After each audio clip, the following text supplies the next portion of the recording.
Well, a controversial new study about women serving in special forces. A survey found a majority of men in U.S. Special Ops don't think women are up to the task. They fear the Pentagon will lower the standards to integrate women into their elite units. So should women be able to join these elite ranks? Here to debate it, senior military advisor at Concerned Veterans for America and combat veteran of Iraq and Afghanistan, Amber Smith, and former Navy SEAL Carl Higbie. Thanks for being with us, both of you. Thanks for having us. Carl, I'll start with you. You say this is a bad idea and it will lead to an increase in deaths, and what else? Well, I think what it is it's a political correct push from bureaucrats to try to push more women into a SEAL community that is not ready for, and I don't think it needs to be there when the lines of margin are so small, and adding another variable of instability is just unnecessary.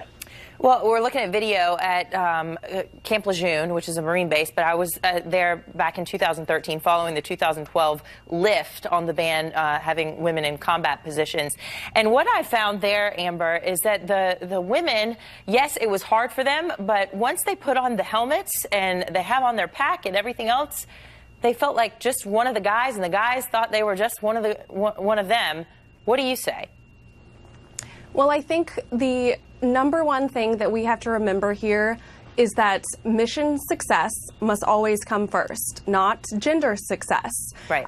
So there needs to be this standard across the board standard that isn't reduced to a gender norm standard in order for women to be able to pass these tests. Women don't want that. Women don't want special treatment in the military. It doesn't do them any favors, and it doesn't do the military as a whole any favors. So I feel with the concerns of those who were surveyed about them being worried that the Pentagon might, cave to political pressure and reduce those standards. That's not what is best for the military at all. Well, look, Leon Panetta vowed that they would not be lowering the standards, and you would hope that those standards would not be lowered.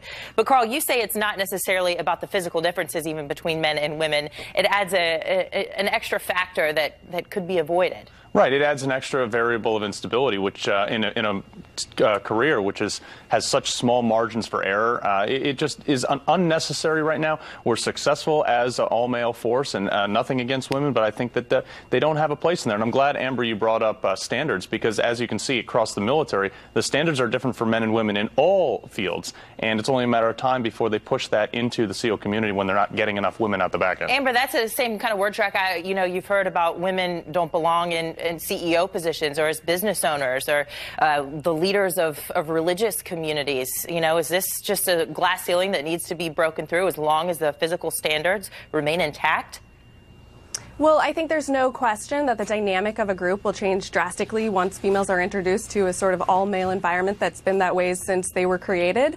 But it doesn't mean that it won't work. And I'm sorry, but I don't think that the excuse of disturbing the good old boys club is a valid reason that females should not be able to try and assess for these units if they can meet the exact same standards that men do. I think it really comes down to the maturity and the professionalism of the unit. Yeah, for the most part, men are typically stronger than women and would be more qualified for that. But there's always the exception to the rule, the women who are very strong and have that warrior spirit and all of that. Carl, I'm going to give you the last word on this. I want you to hit on, does this make chivalry dead as well? I mean, would you, if you're fighting alongside a female, would you feel more obligated to go help her rather than one of your brothers in combat? I mean, I think so, yes. It's human nature to care for a woman. And the fact of the matter is here, I don't think that just because some woman somewhere probably could doesn't mean they should. Okay, Carl and Amber, thank you so much. Fiery debate this morning. 48 minutes after the hour on your